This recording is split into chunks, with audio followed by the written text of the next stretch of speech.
bills on the same subject matter. Now I invite the Chairman, Committee on Rules and Business, to move that the bills be now consolidated. Thank you, Mr. Speaker. Okay, Jeff. I represent the good people of Puruku, my dear colleagues. I'm from Benue State. I rise to move that a bill for an act to amend the Evidence Act 2011 to accommodate modern development relating to admissibility of confessional statements and for related matters, and a bill for an act to amend the Evidence Act 2011 to render illegally obtained evidence inadmissible, give discretion to the court with regard to certification of electronically guaranteed generated documents, provide for admissibility of public documents without makers of such documents being called as witnesses, and for related matters, and a bill for an act to amend Section 17 of the Evidence Act 2011 to stipulate a time limit on the presumption of validity of judicially noticed customs, and to impose a duty on the courts to ensure that customs that have been judicially noticed and not thereafter being subjected to proof by evidence for an inordinately long period of time are reviewed by the courts to ascertain that they are still representative of the customs they are currently practiced in the communities with respect to which the customs relate, and for related matters be consolidated as one bill.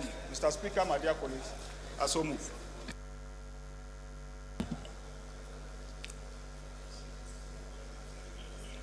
Honorable Kayode. Thank you, Mr. Speaker. Distinguished colleagues, my name is Kayode Oladile. I represent and for related matters, and a bill for an act to repeal the Fiscal Responsibility Act 2007 and reenact the Fiscal Responsibility Bill to provide for prudent management of the nation's resources, ensure long-term macroeconomic stability of the national economy, secure greater accountability and transparency in fiscal operations within the medium-term fiscal policy framework, and the establishment of the Fiscal Responsibility Commission to ensure the promotion and enforcement of the nation's economic objectives, and for related matters be consolidated as one bill. Mr. Speaker, my dear colleagues, I so move. Any seconder? Honorable Sam. Mr. Speaker, honorable colleagues, I'm Honorable Sam Ikon, representing a tenant city bombs Rubium for that constituency, the uncommon state of Akwa Ibom. I rise to second the motion for the consolidation of those bills as moved by the Chairman, Business and Rules. I so second. Those in favor of the motion say aye. Those against it say nay. Ayes have it. Committee on Rules and Business, please schedule date, the commencement of debate on the general principles of the bill. Third order of the day, honorable colleagues, is commencement of debate on the general principles of bill for an act to amend the Public Accounts Implementation Tribunal Act, Chapter P 36, Laws of the Federation of Nigeria 2004, and to repeal the Public Accounts Implementation Tribunal Act and reenact the Public Accounts Implementation Tribunal Bill 2016, which shall, among other things, recover from public officers, contractors of companies, government funds, or properties found by the Public Accounts Committee to have been misappropriated or to be due to the government of the Federation, and for related matters standing in the names of Honorable Idris Ahmed, Honorable Edward Gyang Pajok, Honorable Oni Olamide Johnson. Honorable members who recall the bills were consolidated on Wednesday, 8 November 2017. Now I invite Honorable Idris or any of the sponsors of the bill to now move that the bill be now read a second time. It appears none of the three is on the floor. Indeed, Mr. Speaker, none of them is on the floor. I therefore rise to move that item number 3 on the order paper be stepped down. I so move. Item number 3 on the order paper, stepped down by leave of the House.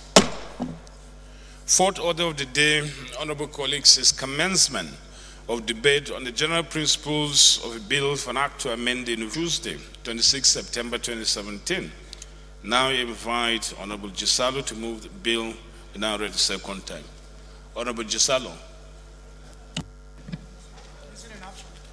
Mr. Speaker, unfortunately, Honorable Tisalo 2 is not on the floor. I therefore once again rise to move that item number 4 on the order paper be stepped down.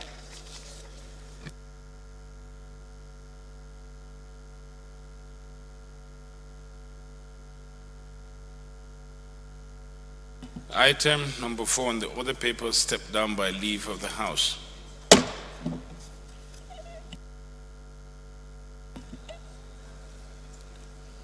Fifth order of the day, honorable colleagues, the motion on need to rehabilitate Oyibo, Koloma, Umuabai, and Oyibo, Eleme, Abonicha roads in Rivers State, standing in the name of Honorable Mpigi Barinada. Honorable Mpigi is now invited to move the motion.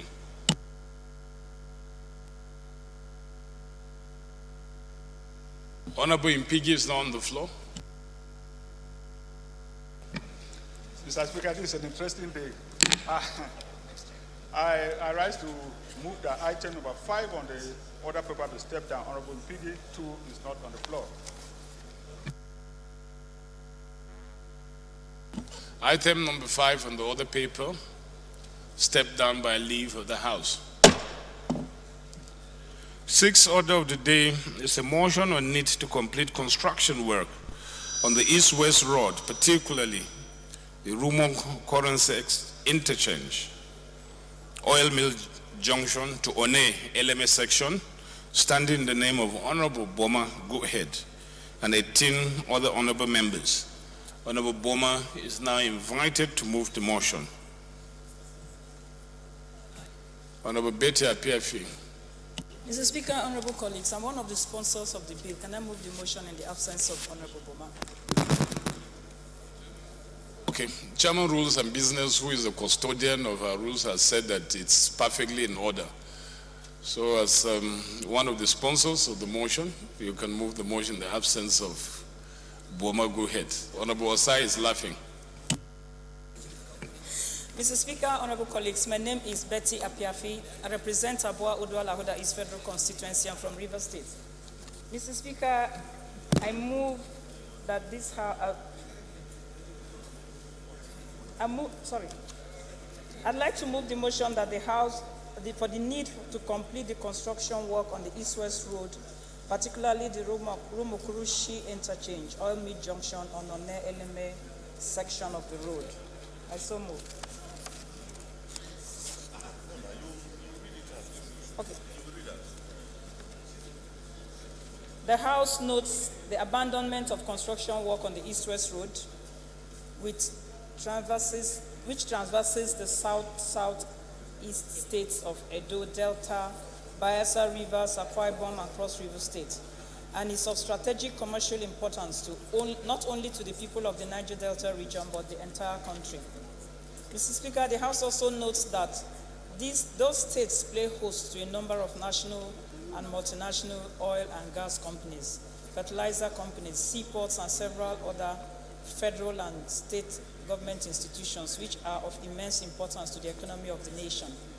Aware that the contract for construction of the road was awarded in 2006 by the federal government to Setraco Nigeria Limited and Julius Berger Nigeria PLC, and was initially built to be completed by 2010, but that could not be achieved, and it was subsequently adopted a resolution on the 4th of July 2017, calling on the Federal Road Maintenance Agency, FEMA, and the Ministry of Niger Delta Affairs to urgently rehabilitate the failed sections of the road, as well as ensure the completion of the entire stretch of the road.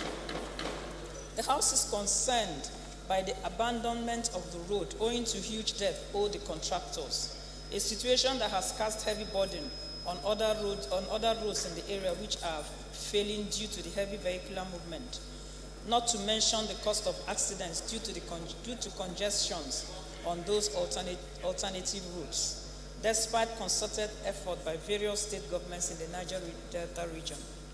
The House is cognizant that the abandonment of the road has adversely affected socio-economic and commercial activities in these areas, and unless urgent steps are taken for the work to resume on the project, the primary aim for which the contract was awarded is defeated. The House resolves, 1, to concur the resolution of the Senate SRS/1011/03/17 of Tuesday, 4th July 2017, urging the following. 1A, Federal Road Maintenance Agency, FEMA, and the Niger Delta Development Commission, NDDC, to, as a matter of urgency, intervene in the rehabilitation of the failed section of the Aba Road / Eleme Junction on Eleme Junction and to Onne Junction. B, the Ministry of Niger Delta Affairs to ensure the completion of the East-West Road, particularly the section that links the multinational investment during the 2017 budget year. And the House also resolved to call on the federal government to look for alternative funding source for the East-West Road for speedy completion, and mandate the Committee on Niger Delta Development Commission and Legislative Compliance to ensure compliance and report back to the House 4 weeks for further legislative action. Mr. Speaker, I so move. Deputy Minority Whip.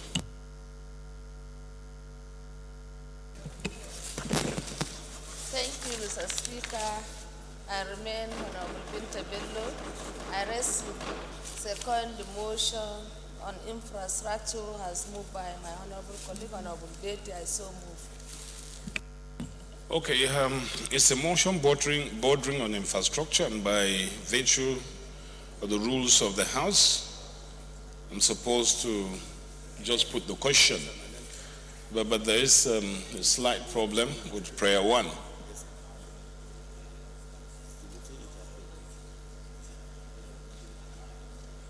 Okay, Honorable Chinda seems to have that amendment, but I don't think it's well captured, because we cannot be calling through motion that will concur on resolution of the Senate, because once we pass the motion on the same subject matter, we have concurred.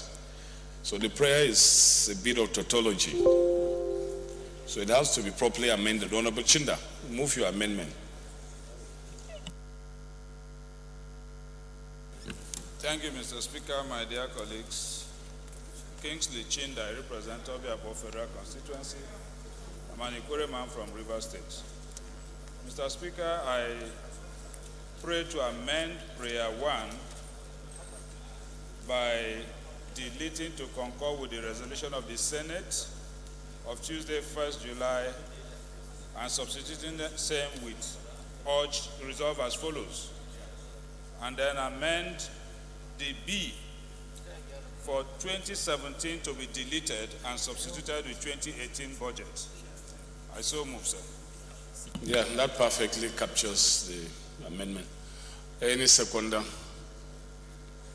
Honorable Engineer Sani Bala.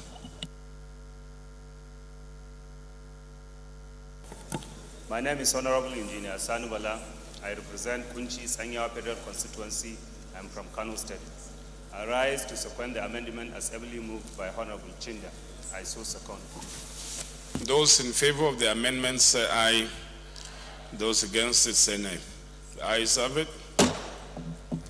Those in favor of the motion as amended say aye. Those against it say nay. The ayes have it.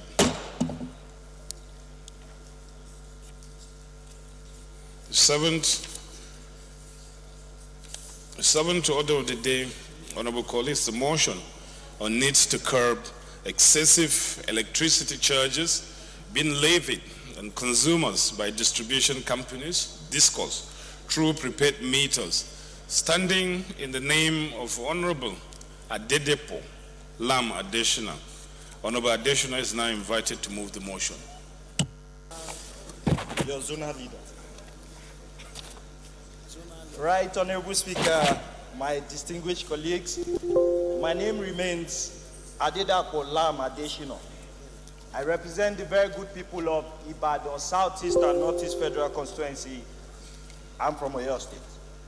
Right, Honorable Speaker, this motion borders on the need to curb excessive electricity charges being levied on consumers by distribution companies, DISCOs, through prepaid meters. The House notes that the defunct Power Holding Company of Nigeria, PHCN, introduced the electronic prepaid meters in 2007 to enable consumers to have value for money they pay for services. Also note that the unbundling of PHCN in 2013 led to the emergence of 11 electricity distribution companies, DISCOs, and 6 electricity generating companies, GENCOs. The House further notes that the first set of prepaid meters installed at residential houses by the defunct PHCN, which were inherited by the distribution companies, DISCOs, satisfied the yearnings of consumers. Recalls that in June 2016, the Nigerian Electricity Regulatory Commission, NERC, issued a directive to distribution companies that all customers must be metered by November 30, 2016. But the deadline was later extended to March 1st, 2017, after consideration of appeals from the distribution companies. The House observes that the distribution companies, in an effort to meet up with the deadline, commenced the installation of new set of prepaid meters, which do not satisfy the expectations of electricity consumers in the country, who are now groaning over the rate at which the newly installed Mujek prepaid meters and others gobble up their units when compared to the old prepaid meters installed by the defunct PHCN. The House is aware that many consumers across the country have paid for the prepaid meters for a long period of time, but were yet to be metered by the distribution companies, thereby subjecting them to outrageous estimated billing regime. The House thereby resolves to urge the Federal Ministry of Power, Works and Housing and the Nigerian Electricity Regulatory Commission, NERC, to investigate the quality of the new Mujek prepaid meters and others being installed by the distribution companies and phase them out if they do not meet up with the standard requirements with a view to protecting the interests of electricity consumers. And 2, mandate the Committee on Power to ensure implementation and report back in 6 weeks for further legislative action. I so move, Right Honorable Speaker. Any second Honorable Hassan Mwazu.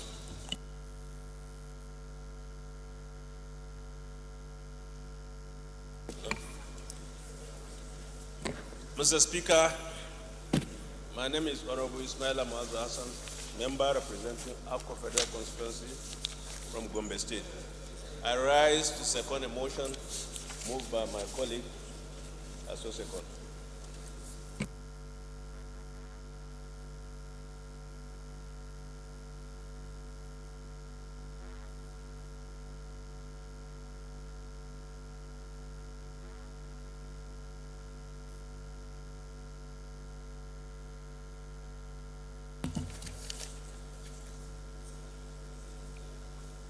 I have a notice of amendment. Here is a motion bordering on utilities, so by virtue of our rules, now subject to debate. But I recognize Honorable Abubakar Chika Adamu to move his amendment. Honorable Osai, I don't have any notice of amendment from you. Thank you, Mr. Speaker. My dear colleagues, I'm Abubakar Chika Adamu. I represent Shiro Rafimaya Federal Constituency. Mr. Speaker, my dear colleagues, I'm from Niger State. Mr. Speaker, my dear colleagues, my amendment is that we should replace the referral of the motion to Committee of Power. Instead of Committee of Power, we should now set up an ad hoc committee because of the sensitive nature of the assignment. I think we need this assignment in the quickest possible time. And therefore, we should set up an ad hoc committee. The amendment is we should set up an ad hoc committee and should be given 2 months to do justice to this motion, Mr. Speaker. Seconder. Honorable Mwazu. Mr. Speaker, my name is Honorable Ismail Mwazu Hassan, member representing Akko Federal Constituency. In view of the sensitive nature of this amendment, I rise to second the amendment moved by Honorable Chika. Thank you. Those in favor of the amendment say aye. Those against it say nay. I take it again. Those in favor of the motion say aye. Those against say nay. The ayes have it. Honorable Osai, your amendment, please.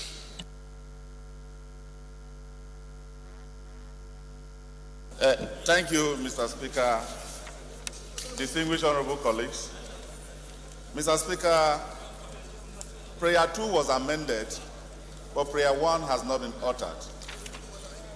My prayer, Mr. Speaker, is that the Ministry of Power, Works and Housing, based on Section 88 of the Constitution of the Federal Republic of Nigeria, is not empowered to investigate, but empowered to monitor.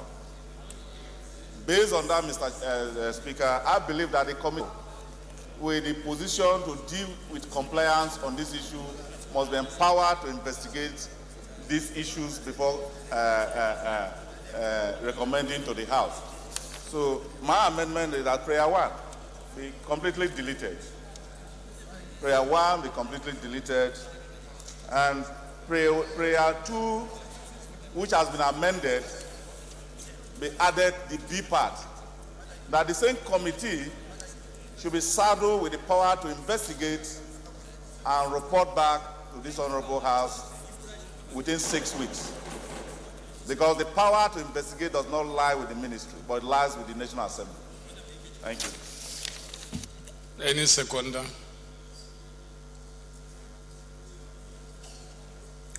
No seconder? Honorable Musa Sakiada. I am Musa Sarkin Adar. I represent Gadagoro Federal Constituency.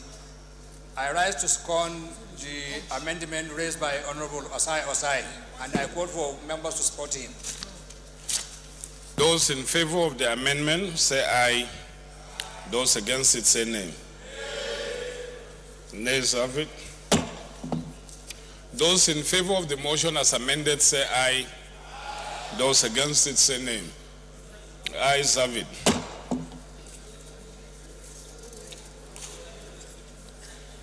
Eighth order of the day, honorable colleagues, a motion calling on the National Universities Commission, NUC, to allow fresh graduates to enroll for master's degree programs in universities without requiring them to serve in the National Youth Service Corps NYSC scheme as a stopgap, standing in the name of Honorable Mohammed Sani Zoro.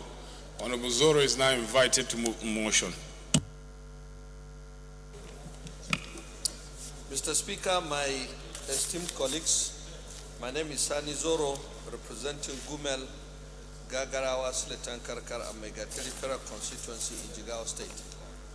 Mr. Speaker, I rise to move a motion which calls on the National Universities Commission to allow fresh graduates to enroll for master's degree programs in this without requiring them to serve in the National Youth Service NYSC scheme as a stopgap. The House notes that fresh graduates from Nigerian universities are currently barred from enrolling for their master's degree programs in our universities without having to participate in the National Youth Service Corps program as a prerequisite. This House aware that graduates who schooled abroad are freely admitted for the programs, that is the master's programs, without being required to have participated in the National Youth Service scheme as a precondition. Also aware that there is no policy by the National Universities Commission, NUC, which is the regulator in the tertiary education sector, that bars graduates of Nigerian universities from enrolling into master's degree programs in universities without having participated in the NYSC scheme as a stopgap.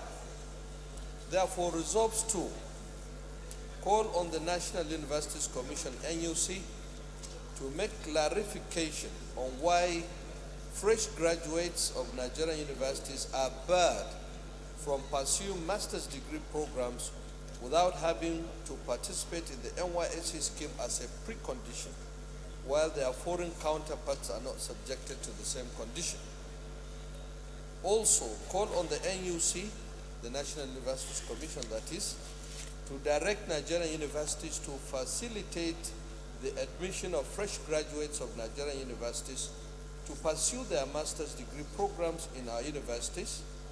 And 3, to mandate the committees on tertiary education and services and legislative compliance, respectively, to ensure compliance and report back in 8 weeks for further legislative action. I so move, Mr. Speaker, my dear colleagues. Honorable Dallami Kulfi. Right, Honorable Speaker, my honorable colleagues, my name is Honorable Dallami Mohammed, member representing Dusama Kulfi. I'm from Katsina State. I rise to second the motion moved by honorable colleagues. I so second. Thank you. Honorable Sani Zoro, you may now lead the debate. Thank you very much once more, Honorable Speaker, my esteemed colleagues. I rise to draw the attention of each one of us that this, to say the least, is unbelievable, but it is true that there is no law, there is no policy that bars our own children, the children of our neighbors, and Nigerians, students who have finished from Nigerian universities but will want to enroll into degree programs in Nigerian universities immediately upon completion. There is no law or policy as such. But somehow, hundreds and thousands, probably from 1973, when the NYSC scheme was first introduced, have been barred. Someone somewhere is enforcing a non-existent law. So when our children finish university education and they want to go further for their master's degree programs, the Nigerian universities deny them admission and request them to serve their NYSC scheme first. Now, what happens is that, first of all, they are stranded because, as we are all aware, my dear colleagues, the National Youth Service Corps takes its time to mobilize corpus. Sometimes, some of these students are stranded at home for 2 years before they get mobilized to go and serve their NYSC schemes. And while at home, that excitement, they yes. Honorable Speaker, honorable colleagues, my name is Abdrazak Namdas. I represent the people of Ganye, Jada, Tongo, Mayo, Belwa. I am from Adamawa State. Mr. Speaker, I rise to support this very important motion. Certainly, we are already aware that one of the most important reasons of the NYSC is part of it is because of the heterogeneous nature of this country.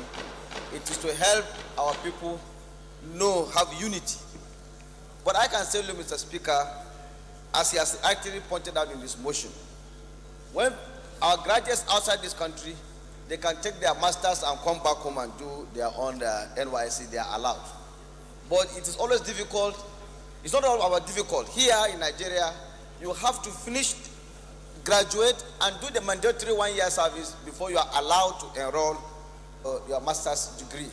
But the problem we are facing here is that sometimes some of our graduates will spend close to 2 years, as he has already said, without even being invited to do the mandatory service, and for no fault of his or hers. So you will remain at for 2 years before you go for service.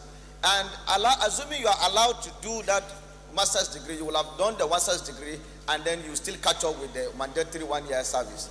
But one thing I like with the motion is that he is saying that the committee should, NYSC should clarify. So it will be very important that they should also clarify for our own students to know.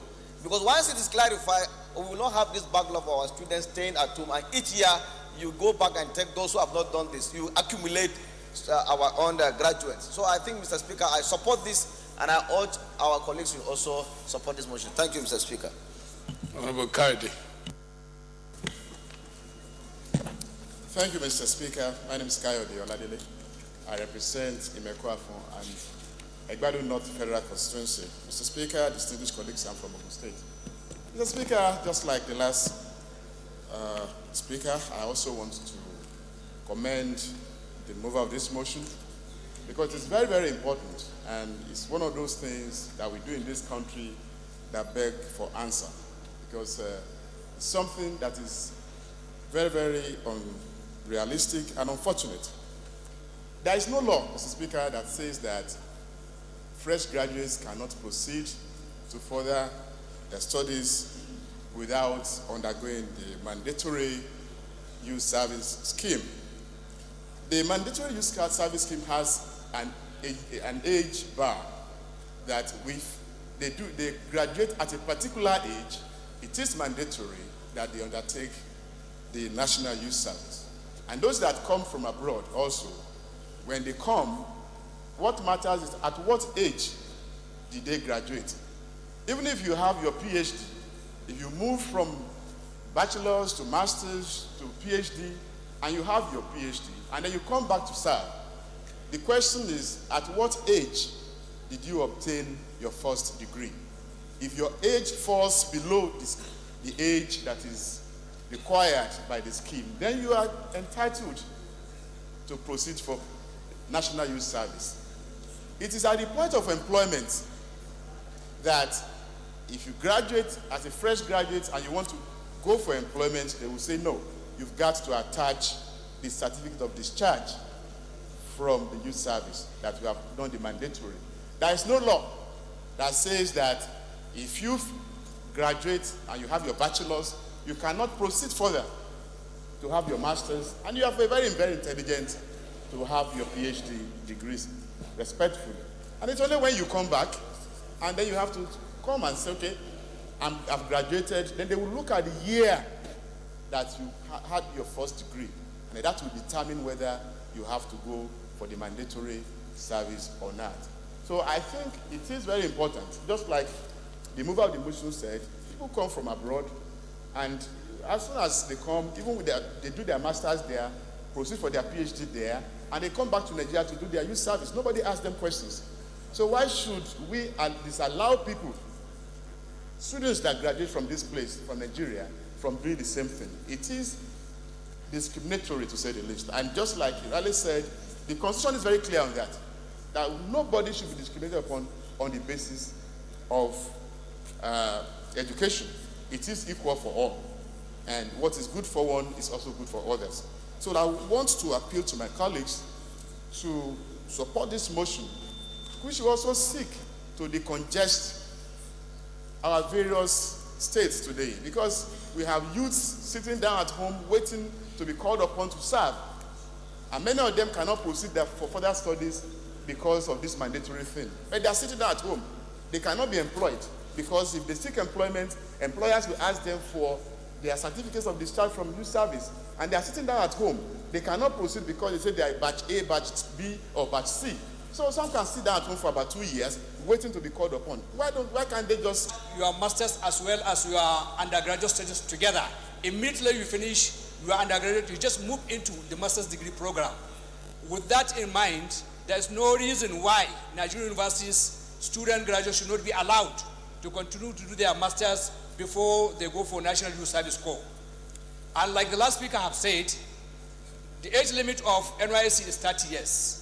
If anybody graduated before age of 30 and he proceeded to do his master's or his PhD, if the law requires that when he comes back at the age of after 30, he can go to do his NYSC, that should be allowed.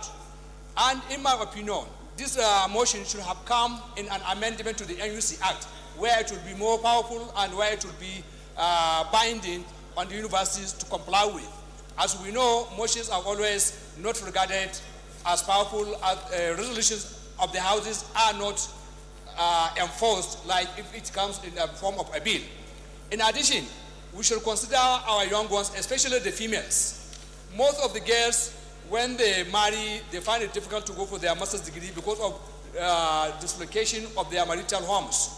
A girl from Sokoto who got married to somebody in Kano may not be amenable to pursue her master's immediately.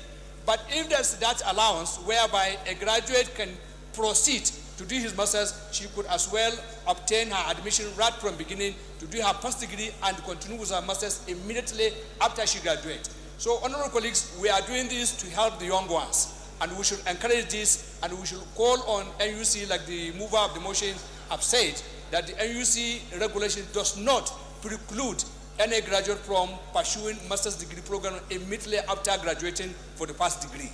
And I think this motion is very clear. Honorable Osai, don't distract me, please. And don't go against this motion. I just supported you now. Please. This motion is not about we the adults. It's about the young ones. Whatever shall encourage the young ones, we shall encourage it and we shall support it. Young ones of nowadays are finding it difficult to gain employment after they obtain first degree. Many of them, after first degree, they roam on the street for 4, 5, 10 years waiting for employment. So instead of that, those that have determination and the urge to increase the level of their education, they should be allowed. NYSC, as we know, I'm sorry, I'll not call it waste of time, but it appears to be like one. It's high time we should even review the NYSC Act. It should not be made mandatory. It should be made as an option. If somebody wishes to go for it, he should go. It should not be made compelled. Everybody must go on that. We are wasting time of many of our young ones, and it does not guarantee getting employment after that. The beauty of it is only that now they have introduced entrepreneurial programs in the NYSC scheme. That's the only thing that I appreciate in it. Even the question of unity that is supposed to enforce in there has been eroded. Before, anybody who graduated from the north will definitely do his service in the south. Those in the south will come to the north. Now, the option is you choose from your geopolitical zone. If you are from Sokoto, you can choose to be in Kebbi or in Zamfara. What does it signify? If you are in Sokoto, Kebbi, Zamfara, you are from the same geopolitical vicinity. You know everywhere there. So the idea of NYSC has been eroded much long time. Most of people now, every time people from the other zones are posted to zones other than their own, they go for redeployment. Go and ask NYSC Secretariat. Many of us here, I'm sure, from our constitution, we are daily being called upon to relocate our youth corpers who have been posted to state other than their own to come back home. So please, this motion is timely, and we should support it, and we should encourage the young ones. Thank you very much. Honorable Gogo. Thank you, Mr. Speaker. Honorable colleagues, I stand to support this motion wholeheartedly. Mr. Speaker, when the NYSC Act was passed, the intent was very clear to allow young graduates to integrate properly in society so that wherever they find themselves at the course of work, they can associate, they can interact with society generally. Mr. Speaker, then the country was very smooth. Issues like ASU strikes or protracted strikes were not there. But today, the university calendar is no longer uniform. You know when you go into university and you know exactly when you come out there. So we used to have in our days the first tier and second tier corpers. First tier usually are university graduates, while second tier was for polytechnic and colleges of education graduates. But today, we have batch A, batch B, batch B1, A1, batch C. We no longer understand the workings of NYSC scheme. Mr. Speaker, and for no fault of young graduates, they are unnecessarily kept in their various homes for years.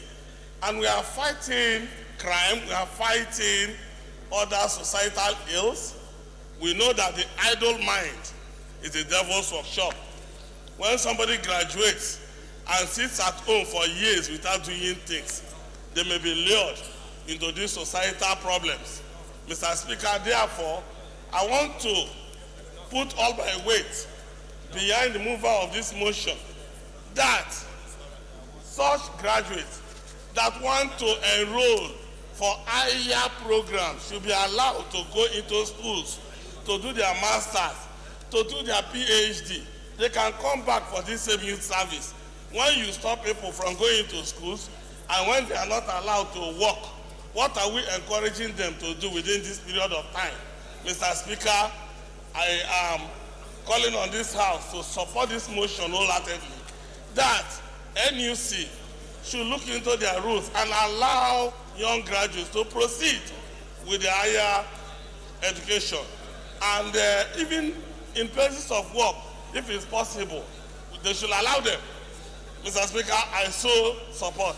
Thank you. Honorable EJ.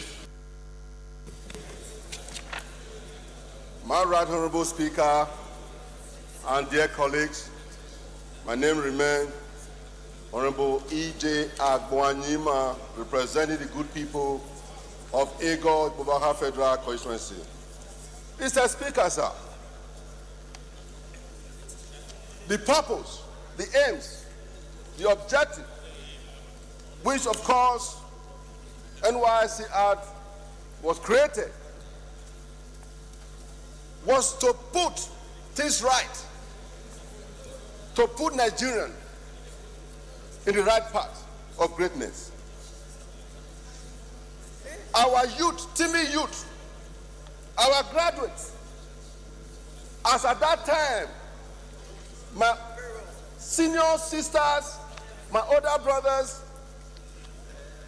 years back, they were given bursary allowance.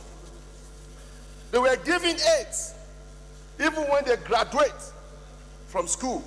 Then government are there to help them look for job. NYSC was one of the best in this country, in this world. But something went wrong where it backslided. The government has failed in their capacity to cater for our Timmy youth. Like I've often said, if we don't engage the youth, definitely one day the youth will engage us. And we don't want that to continue, Mr. Speaker. That I must appreciate and thank the mover of this motion for thinking about the graduates, Nigerian graduates, our Timmy youth, men and women out there roasting. They use them without even government contributed to their well-being. Mr. Speaker, my dear colleagues, in college, I got grants, financial aid. In America, I was giving. Now, coming to Nigeria, what can Nigeria boast of giving the Timmy youth, the graduate of this country? You give them to serve. The purpose of serving was for them to lead. Those from Edo can move to the northern part of Nigeria. Those from the southeast can move to south, to southwest, so that we can integrate and be one Nigeria. To be able to get to know each other as a nation. But all this has been pushed under the carpet. We have missed the 8 ball. We have missed sense of direction, Mr. Speaker. And I must not fail to thank the mover of this motion. Because what are we talking about? Why are we here? To represent our various constituency, the 360 members, which of course you have a constituency and you have graduates that have graduated. They go to NYSC to serve, and when they serve, they come back with nothing. No job, and even before they are looking for a job, they said they want experience. Somebody graduate, a graduation that's supposed to take 4 years, they end up spending 7, 8 years because of strike, like my honorable brother have said. And when they finish, they go for employment. They say they need experience. How do you get experience? You wasted 7 years to go to school. When you are out, you are not to serve. You serve, and you are still back home, lamenting. Then we are blaming that there is militancy, there is robbery, there is kidnapping everywhere, because government have failed to put the need of our people in the front burner. If we don't respect our citizens, guess what? The end result will be very bad. We must do everything humanly possible to put this house for this House to look at this motion as a motion that will cater, that will curb the of government not being able to be responsible, to be accountable to its citizenry. That NYSC students, graduates, please, they have the right to live right. Members, please. You can imagine those days you have Volkswagen, give it to graduates. When they graduate from school, they are given, a loan. They are giving employment. What is the purpose of the NYSC today, as of today? Have they failed or not? I think something is wrong that must be corrected. I am in total support of this motion, and I want to say that this Honorable House is the last hope of all Nigerians, and I believe this motion will see the light of day. Thank you very much for the opportunity given to me, Mr. Speaker. Thank you, my dear colleagues.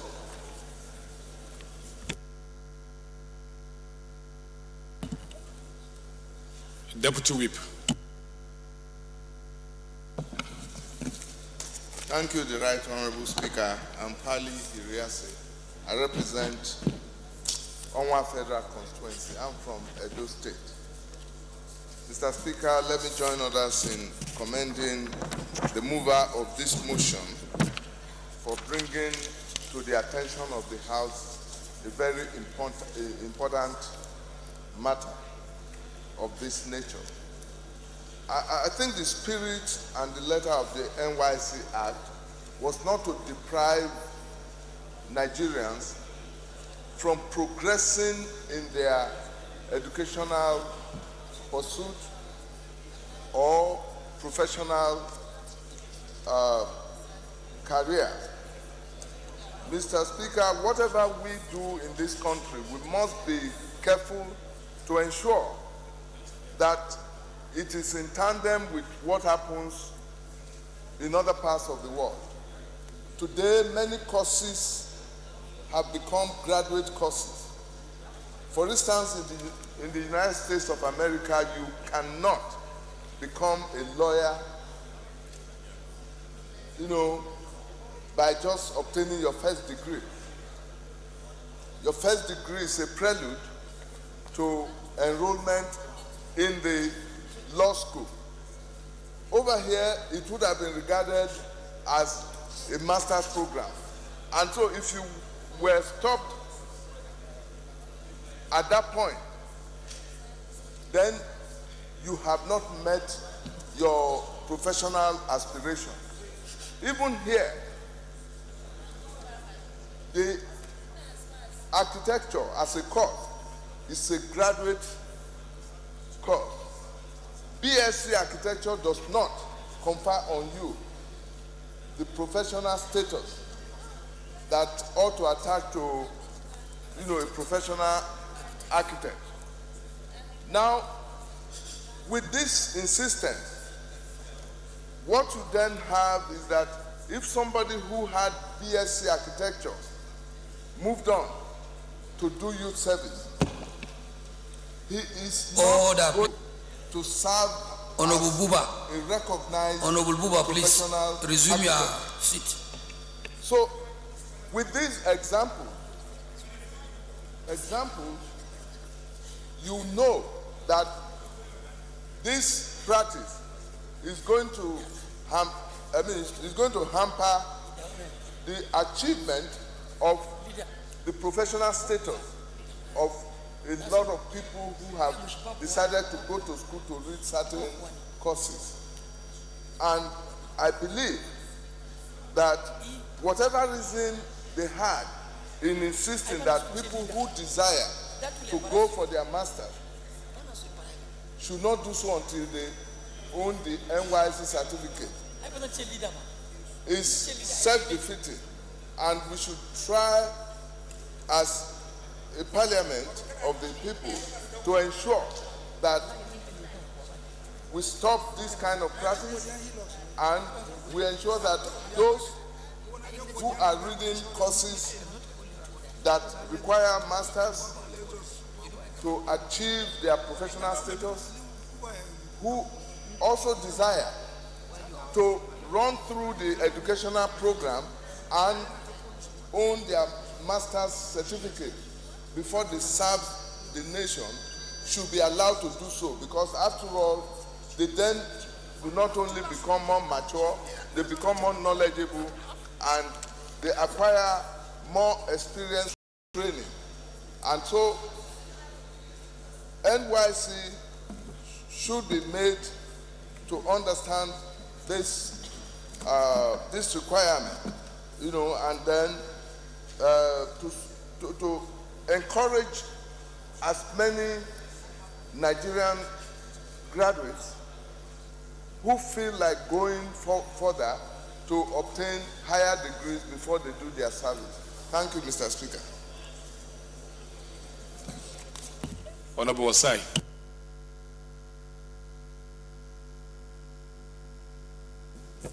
Thank you, Mr. Speaker, distinguished honorable colleagues.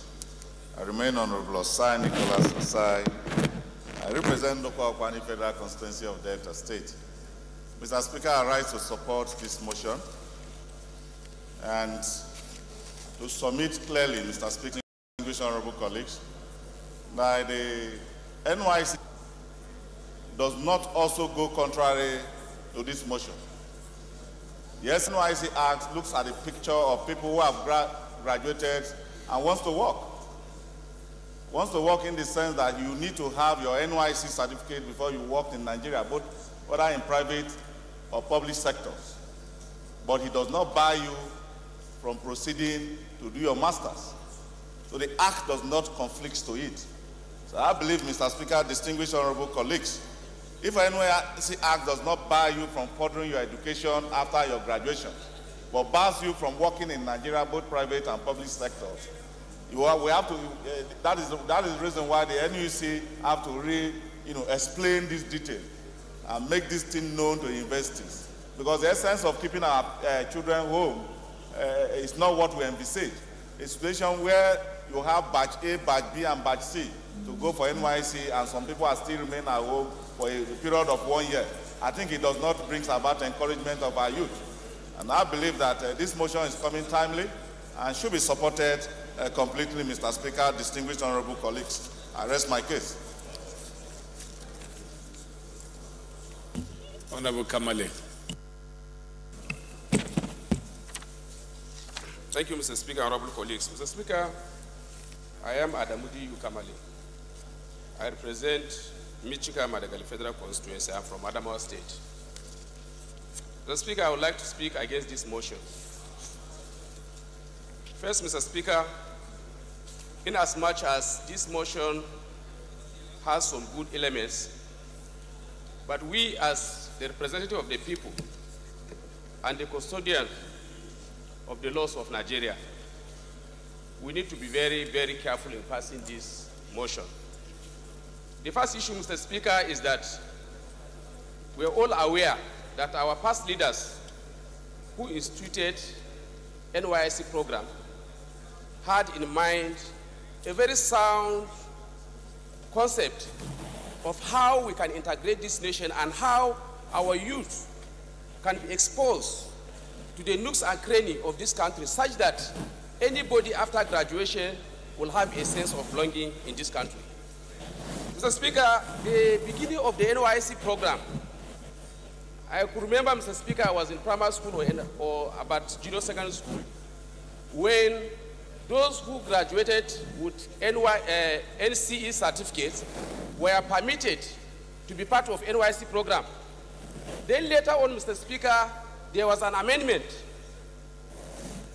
The amendment also promoted or advanced the program to those who have degrees only, exempting those who were having NCE certificates. Now, Mr. Speaker, any law that is not supported to be implemented, any law that is left on its own or at worst being sabotaged, that law cannot be effective. What is happening with NYSC today, Mr. Speaker, where everybody is complaining, is the nature of sabotage or non-compliance with the act. Mr. Speaker, let me give you an example. We know countries that has made it mandatory. For example, Israel, when you graduate or when you are at the age of 18, you must serve the nation for 5 years or 3 years or thereabout as a military personnel. And we know, Mr. Speaker, they have achieved a lot.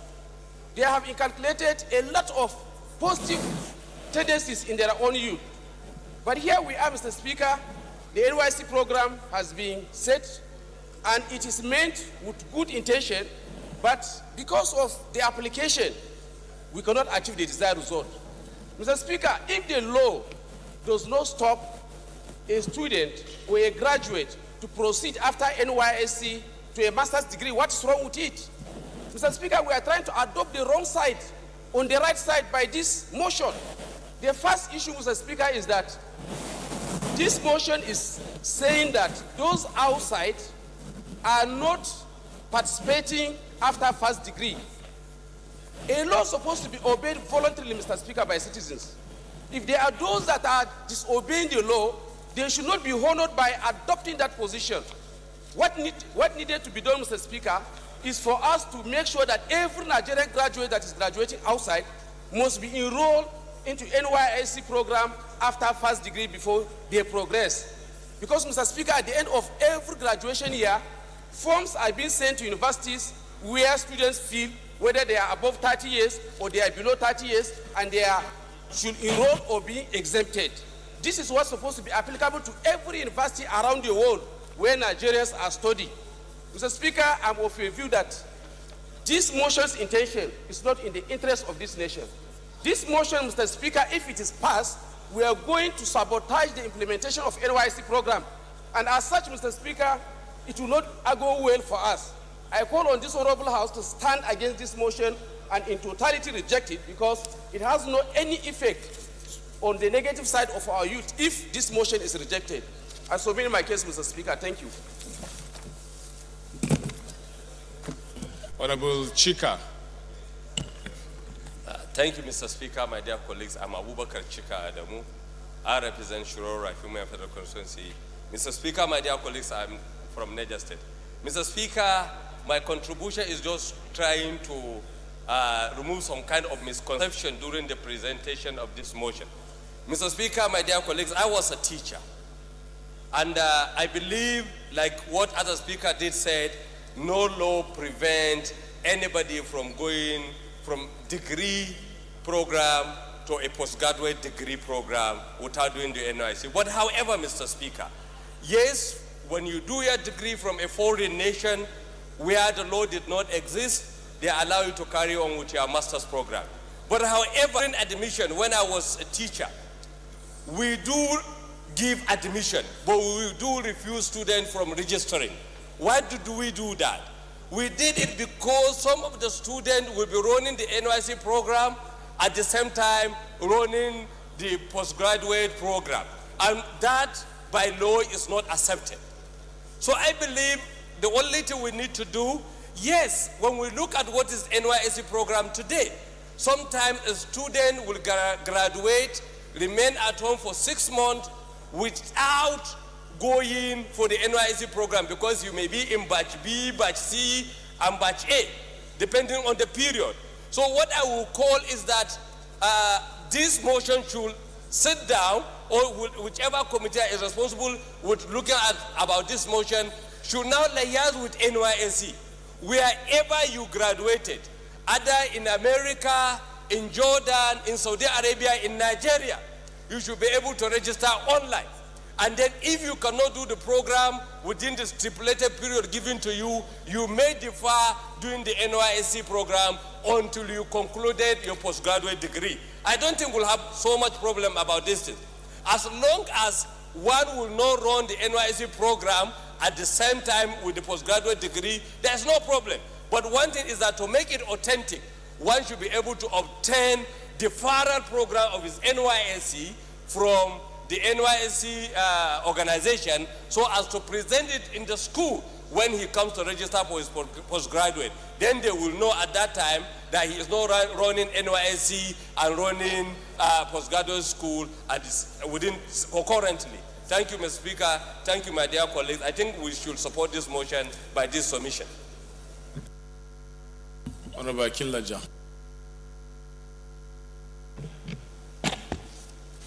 Thank you, Mr. Speaker, and the honorable colleague. I rise to support this motion on this call on the National University Commission to allow fresh graduates to enroll for master's degree program in the university without requiring them to first serve in the National Youth Service Corps. Honorable colleagues, sorry, my name, Honorable Comrade Akilaja Joseph. I represent Ondo East, Ondo West Federal Constituency. Mr. Speaker, when circumstance changes, decision must alter. At the beginning of this National Youth Service Corps, there were a limited number of graduates. When they finish, they go straight to serve and they go into employment or proceed for higher degree. But today, the number of graduates is overwhelming. The concept of National Youth Service Corps is still valid. It promotes unity in Nigeria, intercultural marriages, getting jobs from places other than your own region or tribe. It is still valid. The essence of the establishment of National Youth Service Corps is still valid. But the circumstances that have changed is that the number that comes out every year as graduates in order to serve is overwhelming. Therefore, it's divided into different batches. Allowing people to go straight either to their master's or PhD will also help in this area of placement of people in the National Youth Service Corps. And since the international definition of who is youth is between the age of 18 and 35 years. So if somebody finishes his PhD at 29, he can still serve. Or at 30 years, he can still serve. And the children of nowadays are digital children. They graduate at 18, 19, 20. They finish their master's at 21, and they can finish their PhD even before they get to age 30. Therefore, the inhibition, although the law does not prevent, but in the form of the National University Commission for Admission, there is a column, have you served in the National Youth Service Corps? If the law does not prevent it, why that sentence?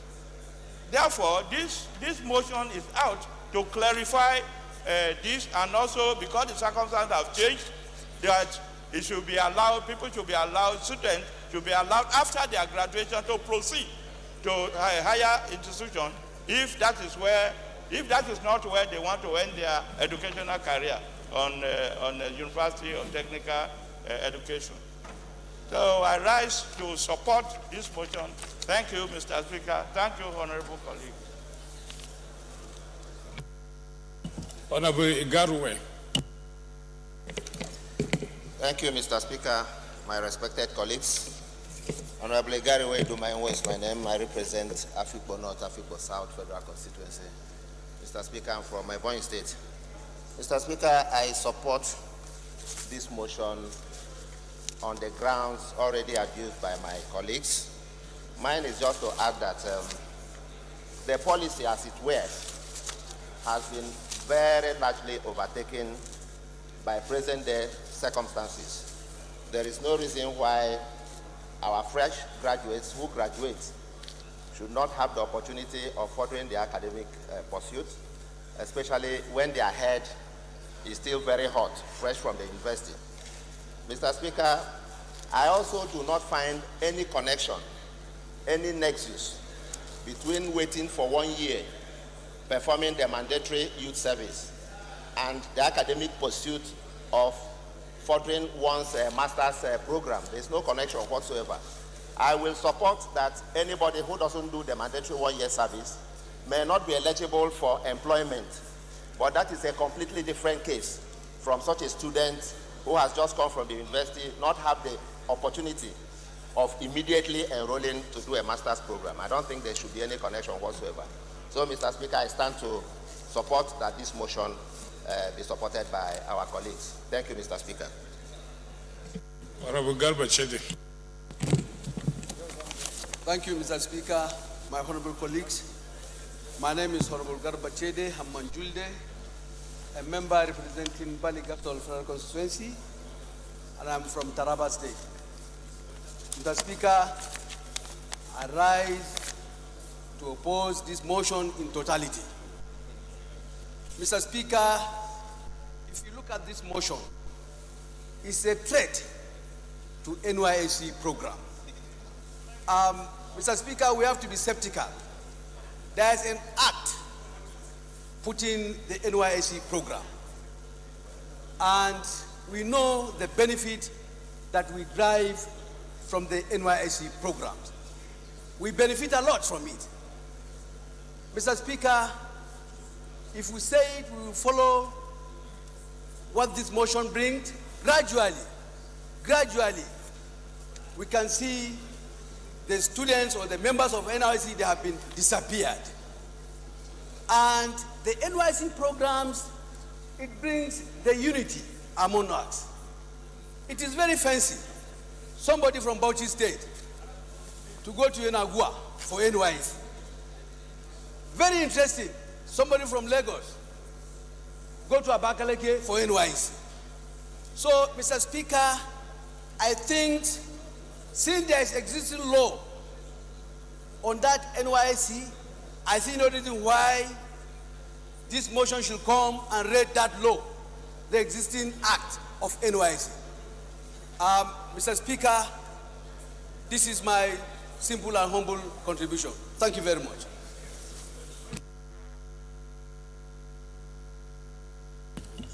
Honorable Yinka will be the last contributor. Thank you, Mr. Speaker, my respected colleagues. My name is Honorable Adeyinka Ajayi. I represent the people of Odo, Fellow and Boripe local governments. Mr. Speaker, my colleagues, I'm from the state of Osun. Mr. Speaker, permit me to just once again say that the spirit and intent of this motion underscores the wisdom of this Parliament in proposing the amendment to Section 315 of the Constitution that seeks to remove the NYSC Act from those body of legislations that can only be amended by same process of constitutional amendment. Mr. Speaker, the intent of this act obviously appears to require a tinkering with the provision of the NYSC Act. The provision of the NYSC Act presupposes that upon graduation, every graduate will proceed to NYSC.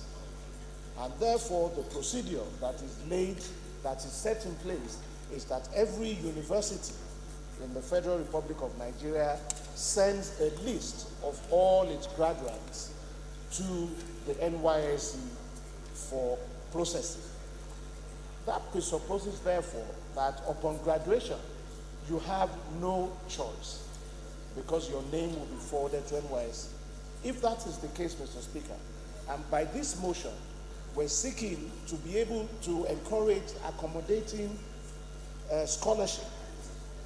We're encouraging students to seek more and further knowledge while waiting for other activities or other developmental issues in their lives.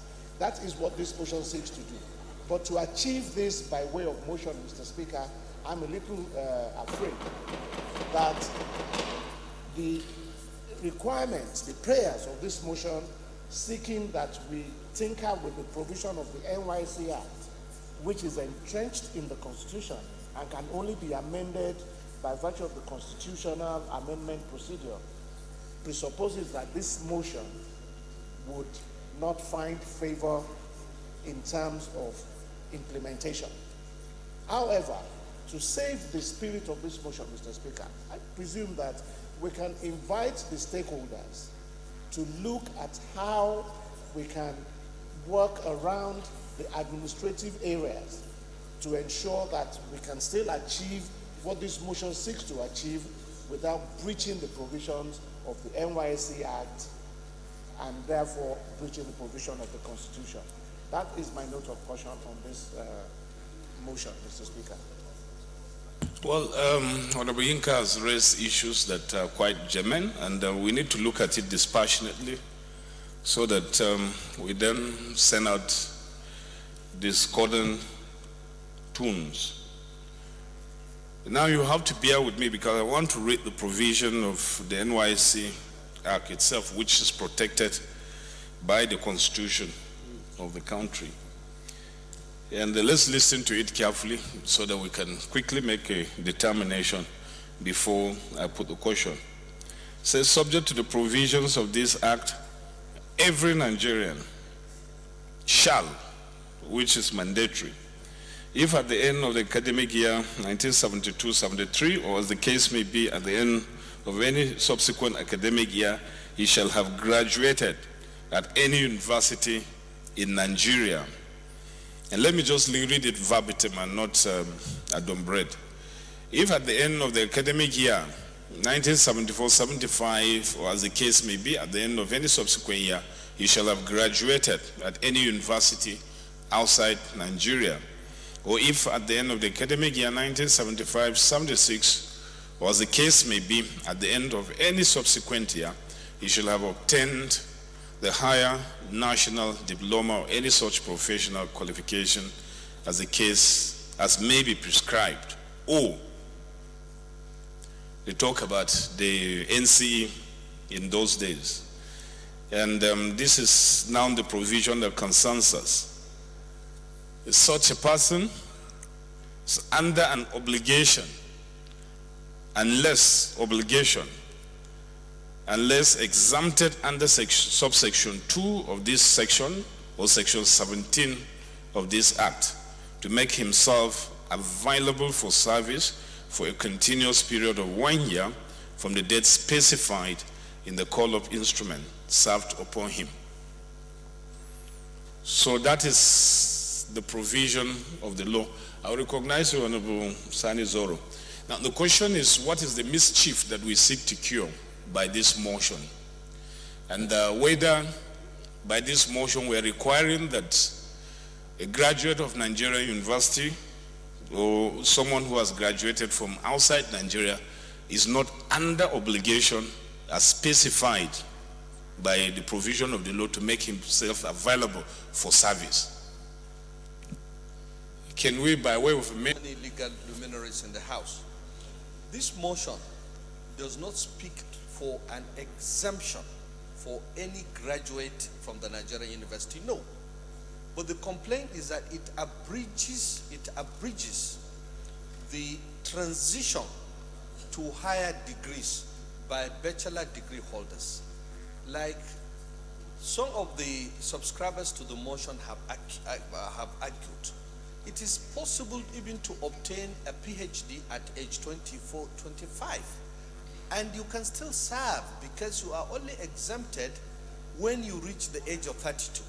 Now the law you have quoted, by my own layman's interpretation, compels all those who have finished from Nigerian universities and those who have schooled abroad to serve the National Youth Service Scheme from the year that law came into force. So there is absolutely no contradiction. We have all gone through that service. We are all happy that our children will go to that service, but a situation whereby a fresh graduate is stranded for 2 years before mobilization into the youth service scheme is a case of injustice. You can allow him to go and pursue his master, if not PhD, within that transition and still come to serve. And happily, it has not said, the law you have quoted, sir, that establishes the NYSC scheme, has not said you cannot serve after your second or PhD degrees. It has not said so. So what, and I'm saying the pillar of my motion is that there is no existent law or policy governing our education that says you must serve that scheme before you go for a master's or PhD degree. No, there is none that I know. And I've made inquiries, sir. And thousands and thousands of Nigerians have suffered from this case of injustice. There is a lacuna, if you say probably it's a lacuna. And I think in this case, the judgment should be in favor of victims of that law. And I think this honorable house, with representatives of children of Nigeria and their parents, we should be able to enter judgment in favor of the victims of this law that is non-existent. Thank you very much. Well, exactly that's the problem with Nigeria, because we want everything written in black and white. That's where the problem is. But the law says from that date, once you are a graduate, you are under an obligation to make yourself available for service. Except you fall within the exemption. You must. If the law says shall. Now, if you now say that the argument is that the law has not said, has not stopped you from acquiring master's or PhD before you serve. That's the point that you seem to be raising. But the first requirement from the law is that you shall make yourself available for service.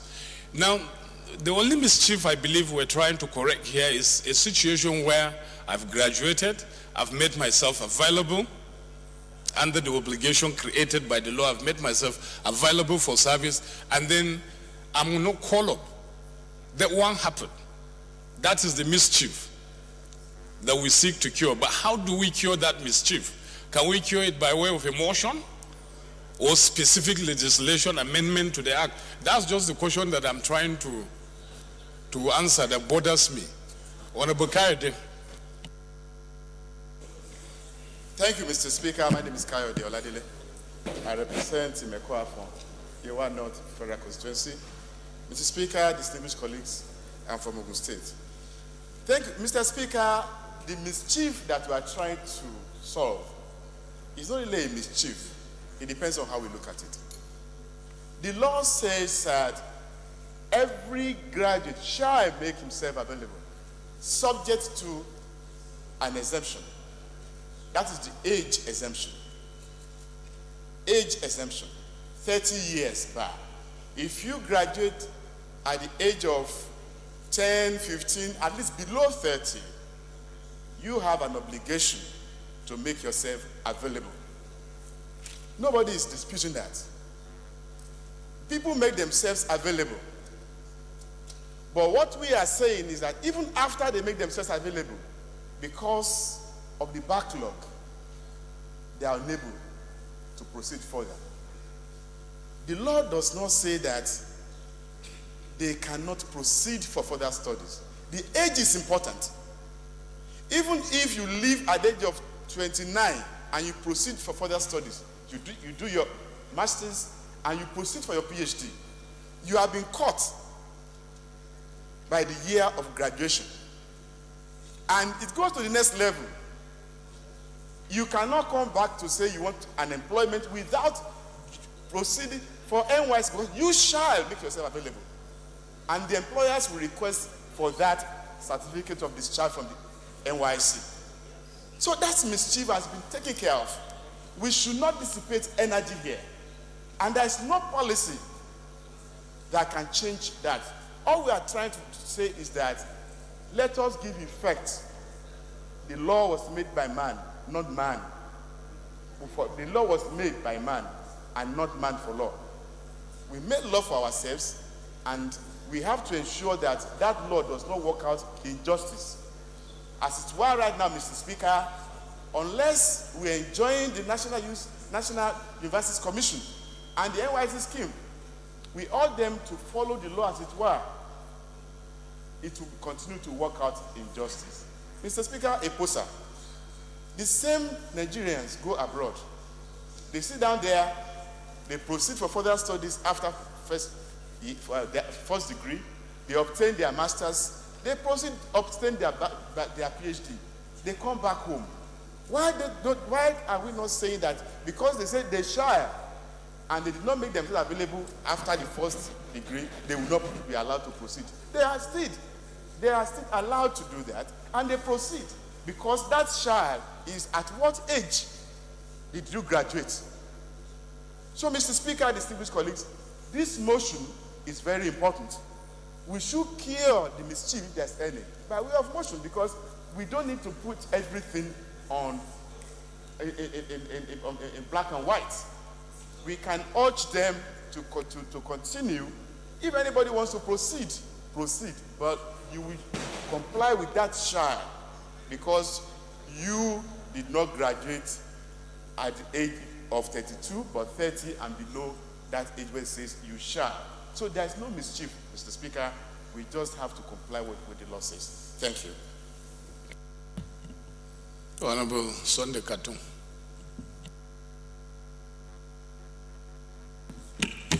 Thank you very much, Mr. Speaker. Sunday Marshal Katum.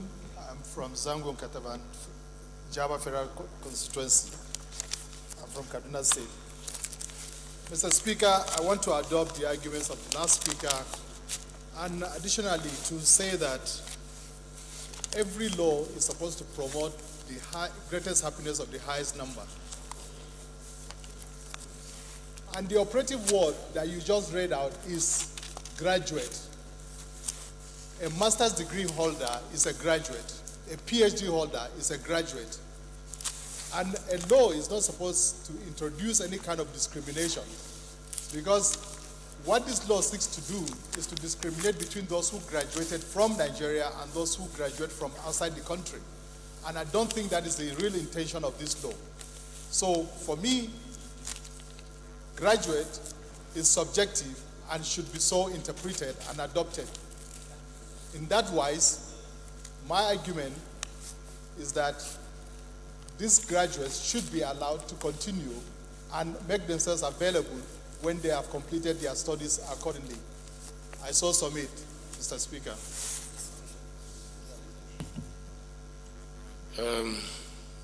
Deputy Whip. It's not time bound, except to the extent that if only you graduated beyond a particular, after a particular age. And in applying this, in going ahead with this motion, Mr. Speaker, you will find that it is the same NYSC that has the authority to issue exemption certificate. Even when you are exempted under provisions of the Act, you need the exemption certificate, which means that whether you have your PhD, you have your master's, so long as you remain and do want to work in Nigeria,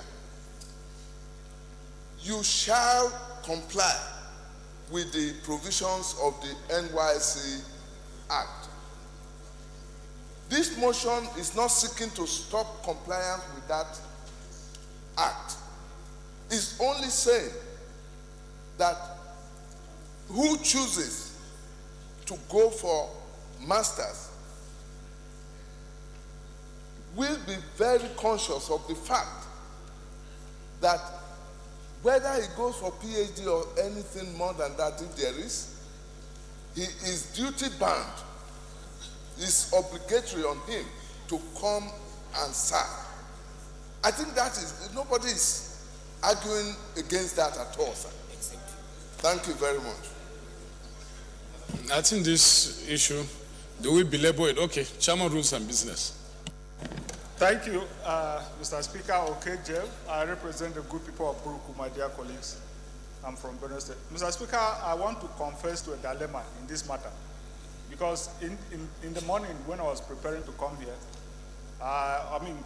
when I was preparing on this motion particularly, I came to the conclusion, almost on the same footing with that which has been raised by Honorable Yinka Ajayi, sorry. So, and then I came here and I wanted to stand up and speak against the motion. But somebody reminded me, you are Rules and Business Chairman, why did you allow the motion to come on the floor? Now you want to speak against it, if you think it's illegal. Because in my opinion, this motion is almost akin to, by a motion asking us to breach a standing act of the National Assembly. Because the fact that the motion is coming in itself means that there's a lacuna somewhere or there's an ambiguity somewhere that we're trying to cure, which should be done through an act of parliament, not by a motion. If we believe that the implementers of the NYC Act are not doing the right thing, well, we should amend it and make it crystal clear. No, but by what we are doing here, we amount to almost nothing, or the House asking, the House of Representatives asking itself or asking somebody out there to breach this law. So, in my opinion, we should be very cautious, just like Honorable Yinka Ajayi advised. That is my opinion on this matter. What about Tunwa? Thank you, Mr. Speaker. I'm Razak Atua, representing us, Lauren West Federal Constituency Forest. Mr. Speaker, this matter needn't have troubled us to this extent. I understand the mischief which the motion seeks to address. Mr. Speaker, you've quoted from the NYSE Act, which is protected, as you say, by the Constitution. Mr. Speaker, I've had cause to read Section 21A and Section 21B, as the case may be. Section 21A, as you rightly say, Mr. Speaker, says that every graduate of a Nigerian university shall make himself available with a transition period of 1972 to 73. Once you've graduated after that year, any subsequent year, under the age of 30, you're obliged to make yourself available for service, a continuous period of 1 year. If after 1974 and 1975 or any subsequent year, you graduated in a university outside Nigeria, you are caught with that obligation to make yourself available for service for a continuous period of 1 year. Mr. Speaker, why I say it needn't have troubled us so much is we all know that how it works in Nigeria is once you've graduated, your name is forwarded to the service automatically. It's forwarded. And therefore, you've made yourself available. You've complied.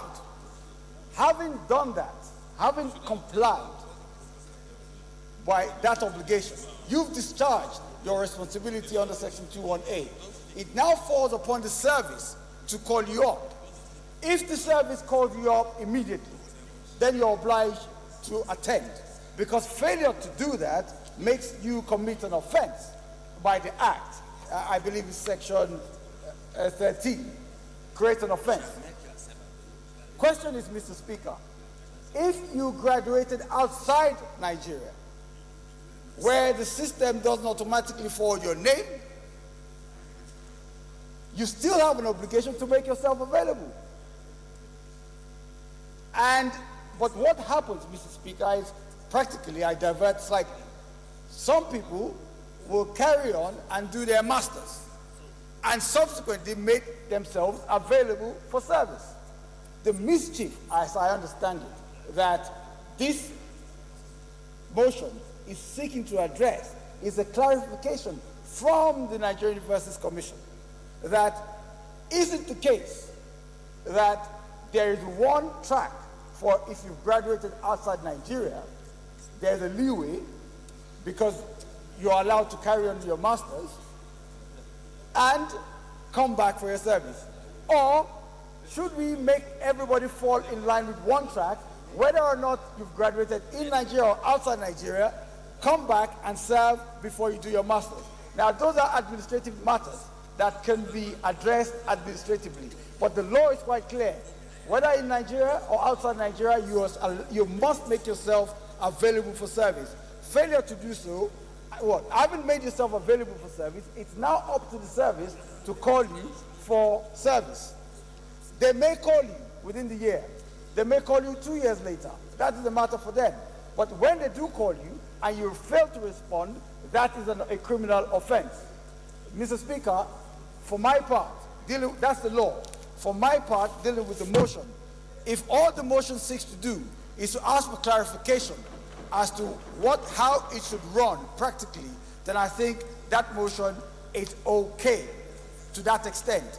But to the extent that it seeks to amend a law or the Constitution, then of course it becomes ultra-virus. But to the extent that it's asking for a clarification from the body that governs the scheme, then of course, Mr. Speaker, I would support the motion. We have former Minister of Education here. I think it's important for us to yield the floor to her. Honorable Adedoyin. Thank you, Mr. Speaker. Let me correct you. My name is Olufunke Adedoyin. I represent Irepodun, Ekiti, Okero, and its federal constituency. And I was former Minister of Youth Development, under whose purview the NYSC was. First of all, Mr. Speaker, I think there's a misunderstanding. The motion rests on a misunderstanding, and I will clarify that misunderstanding. For Nigerian graduates, their names are sent to NYSC, and each graduate is given what you call a call-up number. And whether you're called for that period or not, again, let me say there are 2 batches of NYSC in every year. So if you don't do the first batch, you can be in the second batch. It's not because, first of all, it's because of the limited numbers of places. You have to administer 110,000 young people moving all over the country. So sometimes you fall in the first batch or the second batch. Now, for Nigerian graduates, it's very simple. If you've been admitted to do a master's degree in any university, you will go with your call-up number to your call-up center, and you will show your letter of admission, and you will get a deferment. It's automatic. It does not require an amendment of any kind. It just requires confirmation that you've been accepted into a master's degree program. It's as simple as that. However, for foreign students, it becomes a little more complicated, and I will explain why it becomes a little more complicated. One, foreign students don't get an automatic call-up number because their universities don't send their names to NYSC. So it is more for the law that a student shall present themselves actually applies more to foreign students, a Nigerian student getting a foreign degree. However, it's the same thing. Either you turn up with your, in fact, for foreign students, it's a bit easier because nobody knows where you are. If you want, do your BSc, MSc, DPhil, PhD, whatever, as long as you fall within the range that qualifies to serve for NYSC. When you present yourself with all your certificates, you will be issued a call-up number, and you will proceed for NYSC. I was a foreign student, and that's what happened to me. I was minister supervising the National Youth Service Corps, and we have never, Mr. Speaker, honorable colleagues, had a problem about the person's degree being the reason why they were not posted. Usually, what happens is that when people get call-up numbers and maybe get admission to other universities, they don't bother to turn up. They don't bother to come and say, okay, I've got an admission and I want to defer my NYSC. And then they come after their master's 2 or 3 years later. We all know how you know, the administration of these things can be. And it becomes more complicated, trying to identify where they were originally posted and whether they turned up or didn't turn up. And that is when they run into trouble. Mr. Speaker, this law, with all due respect, there's no need to amend any law. I believe that what we may need to advise is that NYSC also tells, or the National Universities Commission also alerts graduates who may be going on to master's programs before commencing their NYSC. And there is no law that says you cannot do that. They should advise such graduates to alert NYSC and get a deferment of service, which is issued automatically. It's an administrative process, and it is not a big deal. So that is the clarification that I wish to give you, honorable members, in regard to this particular motion. and the way NYSC operates and manages the large number of graduates that come through the process every year. Thank you, honorable colleagues. Thank you, Mr. Speaker. I don't think there's any first-class information that will be more than this one. But because Honorable Johnson has been so adamant, let's listen to you, Honorable Johnson. Thank you, Honorable Speaker. I am Honorable Johnson Eguahide Huma. I represent all the people of Wetako Federal Constituency. Mr. Speaker, the act itself, if we want to cure this issue that we want to cure, that act must be amended. And that is the only way to it, that is the only solution. Because the essence of NYSC, to even start with, is NYSC is about national integration and unity. Our NYSC, the way it is structured, no local students. Order. No local student. Order, honorable members, please. In Nigeria to either please. masters or PGD or PhD. Order, please. So it's a requisite. So for us to cure whatsoever that we want to cure is by amendment of the original act and not by motion. Otherwise, that motion is not enforceable. Thank you, Mr. Speaker. Honorable colleagues, we have to be a bit careful. Please listen to me. There seems to be diverse opinion on the floor, and the importance of this motion is for us to make sure that we crystallize something that may lead to change.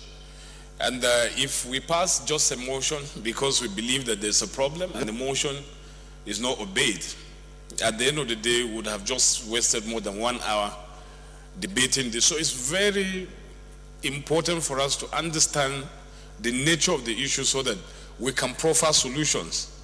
And that is why we're here as leaders, to provide solution to problems. And I understand totally, I share the sentiments expressed by the mover of the motion that there's a mischief on the ground that must be cured. But the only way we're trying to achieve that by expanding this debate is to make sure that the remedy we are coming up with will address the problem on a permanent basis. Otherwise, we'll have wasted our time. Now, the former minister, who is now a member, has given us information that this deferment is automatic.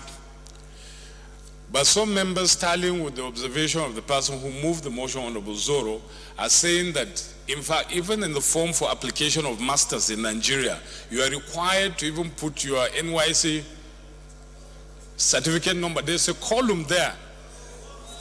Well, that's the opinion expressed by Honorable TJ, and that's what Johnson has said, that without your NYSC discharge certificate, you cannot even be given the master's admission in Nigeria. So we don't know what is the truth. Well, but we have to establish that, and that will be very critical in taking the decision that we'll take. Honorable. Thank you, Mr. Speaker. Honorable colleagues. Simon Arabo is my name. I represent Kauru Federal Constituency. Mr. Speaker, honorable colleagues. The law is that in Parliament, you cannot use a motion to amend the law.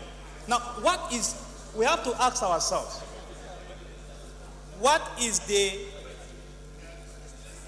intention of the Parliament in passing the NYSC Act?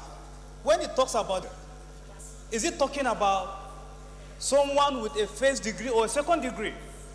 The question is this: a graduate of a Nigerian university, is he obliged to submit himself for service? The answer is yes. If he's obliged to submit himself for service, you cannot now try to impute what is not in the law. On that basis, my submission is, you cannot, by this motion, seek for clarification of the act. If you want clarification, go to court. On that basis, I agree with Ajayi that this motion, I share the sentiments, but it's not on firm legal footing. There is a committee in this house that oversights NYSC. If there are issues that Nigerians whom we represent are not always called up when they should be called up, then we should try to solve such issues. But the law as it is, you cannot fault the fact that a first degree graduate should go for NYSC. On that basis, as beautiful as the sentiments on the motion are, it meets a rock, and that rock is the NYSC Act, and it terminates it. That's my submission. Thank you very much. Okay, honorable colleagues, before I recognize one or two other members to speak, I'm speaking for long. I hate to do it, but it's important we understand this thing because it's really a problem for most parents. In line with the contribution of Honorable Arabo, nobody is doubting what you are saying. The first requirement of the law is that once you are a graduate, you are under obligation to present yourself for service. But the question that is being raised and what worries a lot of parents is a situation where a foreign student or foreign graduate is not subjected to this same requirement of the law. Number one, that he or she must present herself for him or herself for service. Number two, mischief. It's a situation where you have presented yourself for service and you are not called up sometimes for up to a period of 2 years. Must you now wait until you are called up before you do any other thing? Or can you be allowed to go for your masters? Now, Honorable Johnson, Honorable TJ are of the opinion that it is a condition precedent that you present your NYSC discharge certificate before you are even given admission to study masters, to go for master's study in Nigeria. Honorable Osai said that he had his masters without that requirement. So there's really a confusion, a sort of confusion on the floor of the House. But my own is that if there's any mischief, what is the best way of addressing it permanently? Can we achieve that by way of just a motion? That is just the question. And if we can't, maybe we should freeze this debate, refer it to one of the committees of the House to re-examine some of these issues, look at it carefully, and then revert so that we can now debate with some form of very informed opinion. I think that would be better.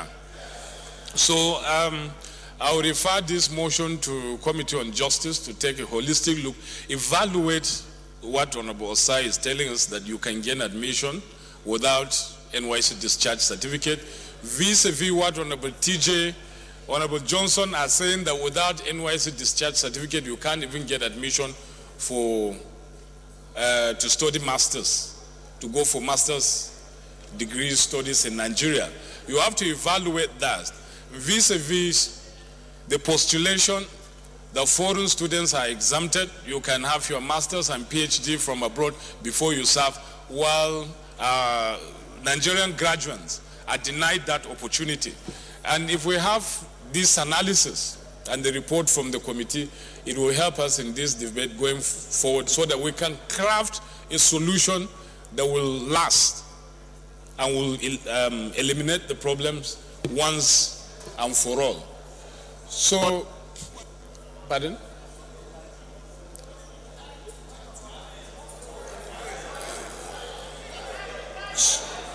So, the matter is referred to Committee on Justice. What? No. Just Committee on Justice, and then we'll take the debate after their report is submitted to the House.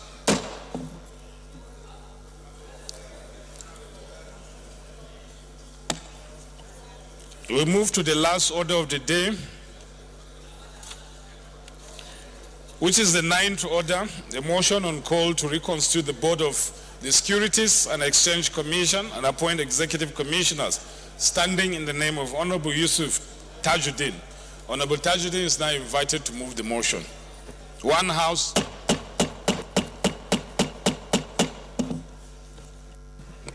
Thank you, Mr. Speaker. TJ Yusuf. I represent the people of Kaba, Bunu, Ijumu Federal Constituency. I'm from Kogi State. Call to reconstitute the board of the Security and Estate Commission and appoint executive commissioners.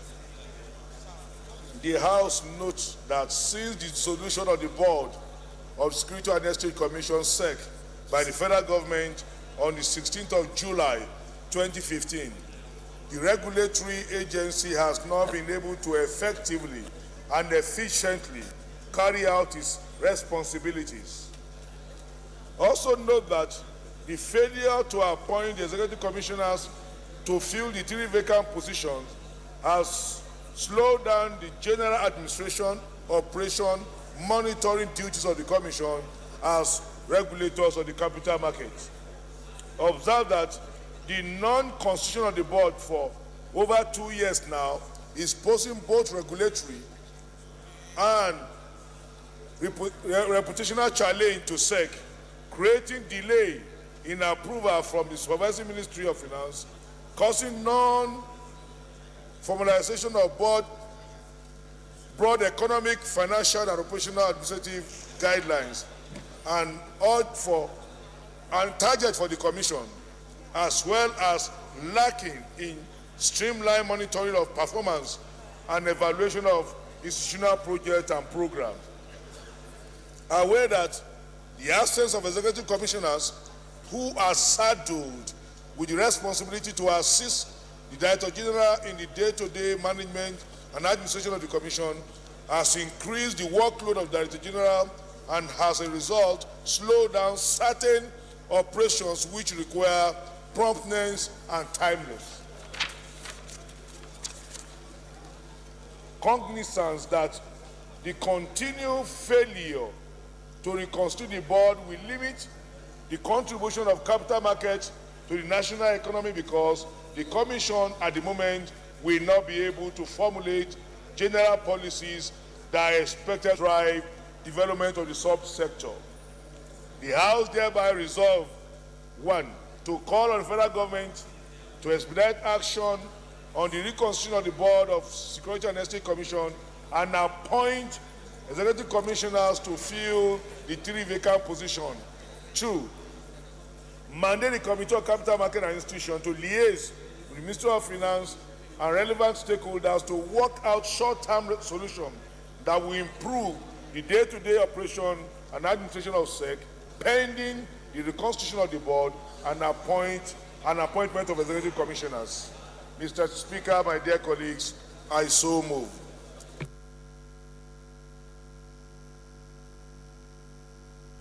Honorable Goni. Right Honorable Speaker, I am Right Honorable Goni Bukar Lawan, member representing Burusari, Gaidam Yunusari. Mr. Speaker, I'm from Yobe State. I rise to second the motion ably moved by Honorable TJ. I so second.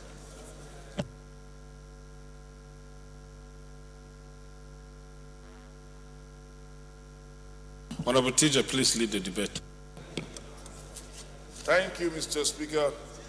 My dear colleagues, the Security and Estate Commission was established through the Investment and Security Act of 2007.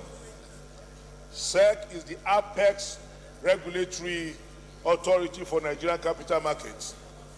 Therefore, has the responsibility to regulate, to ensure and protect investors, maintain fair and efficient, transparent markets in Nigerian capital markets. The crafters of the law deliberately carve out a board with the responsibility of seeing to the general administration of SEC. The board has a part-time chairman, a representative of the Federal Ministry of Finance, a representative of CBN, 2 part-time commissioners, 3 full-time commissioners with the DG who run the day-to-day activity of SEC.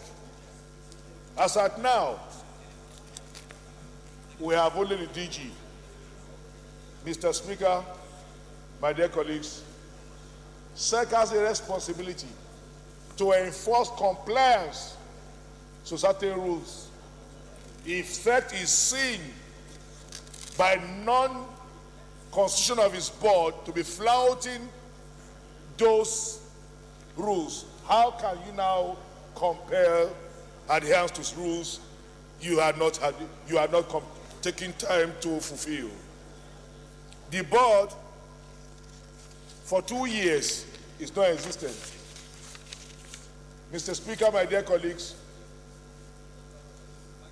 if you know the importance of capital market, the role you ought to play in an economy, you understand how dangerous it is to have a regulator who cannot bite.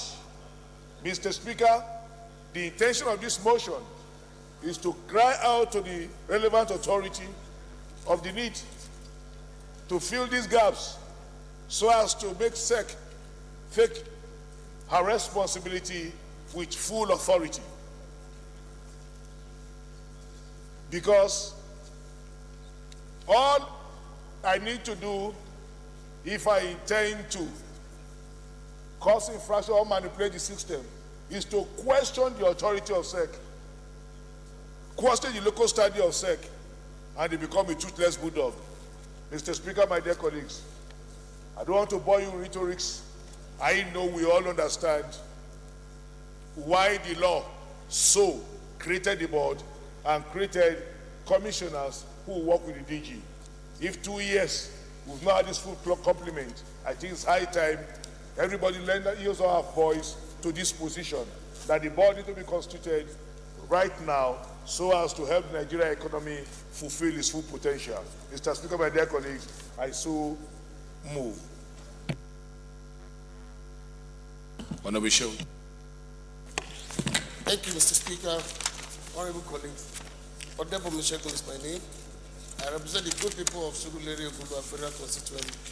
Mr. Speaker, I want to add my voice to this beautiful motion because it has to do with the vacuum that is existing, which has to do a constitutional matter.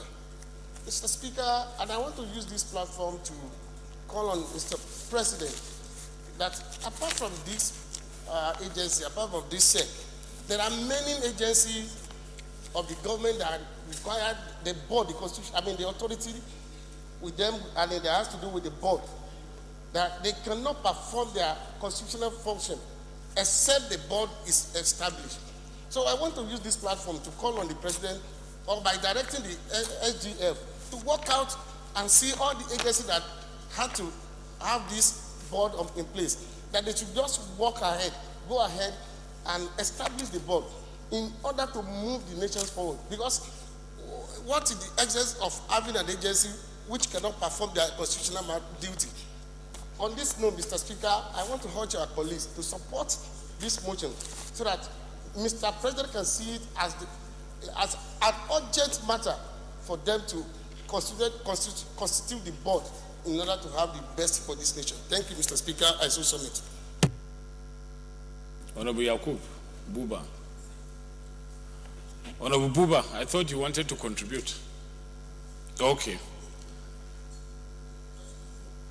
Honorable Sani Zoro. Thank you very much, Honorable Speaker, my dear colleagues. Once more, Sani Zoro, representing Gumel, Megateli Sule, and Gagarawa Federal Constituency. Mr. Speaker, I just want to reinforce the mover of the motion by bringing our attention to the provision for what corporate governance actually, outlines for all MDAs in the public sector as well as in the private sector. The objective of boards is to supervise management. And where there are no boards, there cannot be full accountability, because that is the governance architecture that has been laid.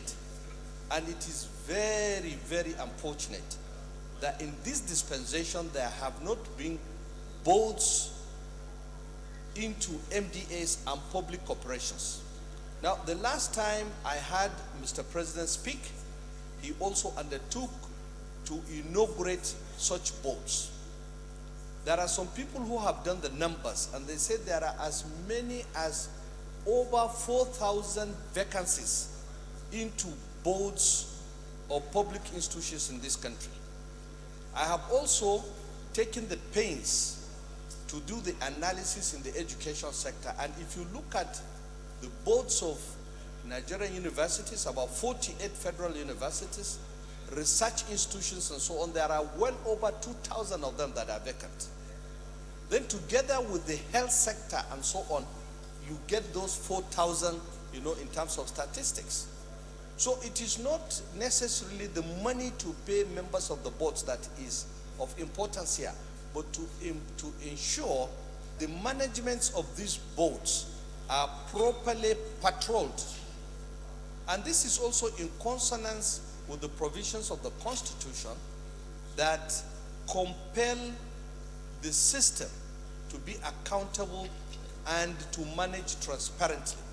So in supporting this motion, I want to say it is also an obligation, actually. It's an obligation to have boards in place, not only for the Securities and Exchange Commission because of its sensitivity in the capital market, but for all boards. Thank you very much. Honorable Manu. Thank you, Mr. Speaker. My dear colleagues, Engineer Solomon Maren is my name, and I represent the very good people of Manguba Federal Constituency. I am from the home of peace and tourism, Plateau State. Mr. Speaker, the constitutions of boards of agencies of government, I think, is a constitutional matter that is very mandatory for the president or the executive arm of government to put in place. But notwithstanding, Mr. Speaker, I think prayer 2 of this motion leaves so much in doubt, in the sense that I don't know the short-term solutions that can be worked out between the Committee on Capital Market and the Ministry of Finance. Because if such short-term solutions are not contained in the law setting up the Exchange and Security Commission, then it will be very difficult for the committee, in line with, along with the ministry, to work out any short-term solution.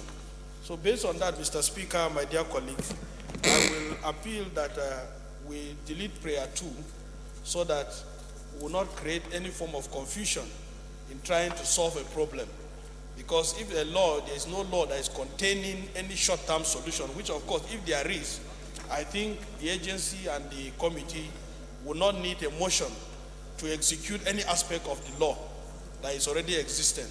So I will suggest, Mr. Speaker, that we delete prayer 2 and call on the federal government to, with a matter of urgency, constitute the board of the Security Exchange Commission, so that we can be in line with our laid down rules and regulations that we have put in place. Thank you, Mr. Speaker. Honorable Lowell, are you seconding? You have an amendment, but there's an amendment here on the floor. So take a seconder before you move your own amendment. Honorable Michael. Thank you, Honorable Speaker. My name is Taiwo Michael Akintola. I am from Egbedaunara Federal Constituency, a pay center from Oyo State. Honorable Speaker, I rise to second the amendment proposed by Honorable Solomon Mare. I so second. Those in favor of the amendment say aye. Those against it say nay. Ayes have it. Next amendment is from, I think, Honorable Lowell, your amendment has been covered. Addition, sir.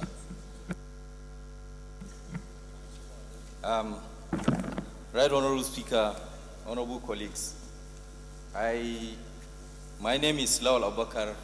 I represent the people of Yola North, Yola South, and Giri. I'm from Adamawa State. I also want to lend my voice on the amendment. The provision of the law of ISA is very clear. Section 5 of the Section 5, subsection 1 of the Investment and Security Commission says specifically it is only Mr. President that can appoint a board. So the issue of prayer 2, why it should be deleted is, if we do that, we'll be acting ultra-virus. And also specifically Section 7 of the ISA has said that the DG can delegate anybody to run a responsibility by any of the commissioners if he's not around.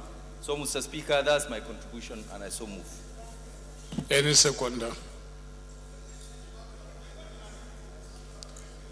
It's not an amendment? I thought you said prayer 2 should be deleted. Lord,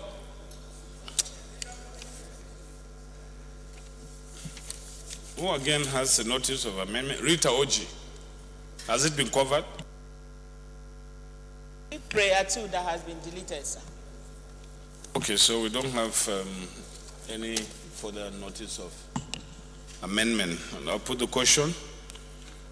Those in favor of the motion as amended say aye.